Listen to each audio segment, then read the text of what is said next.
oturup hainle iş tutan Gündüz Bey. Ben ne ettimse obamızın selameti için ettim. Obanın selameti obayı akçeye satmak mıdır? Vezire kul olmak mıdır?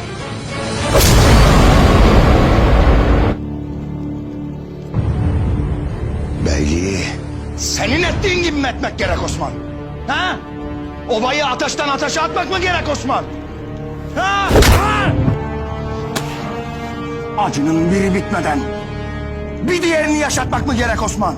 Ha?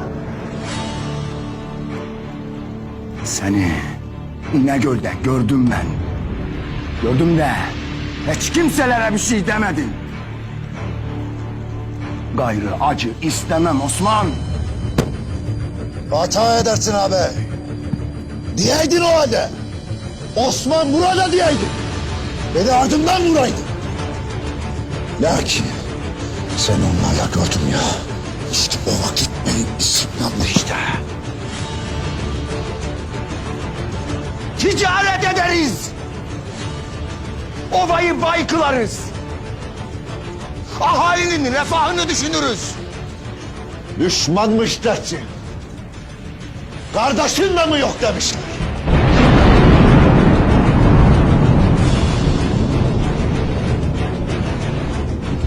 Obanın şerefini yere düşür. Bileydim. Sana asla itimat etmez. Osman. Osman! Sen ne ettinse hata ettin Osman. Ben şimdi o hataları telafi ederim. Şimdi o yaraları sararım. Hata ettin Osman.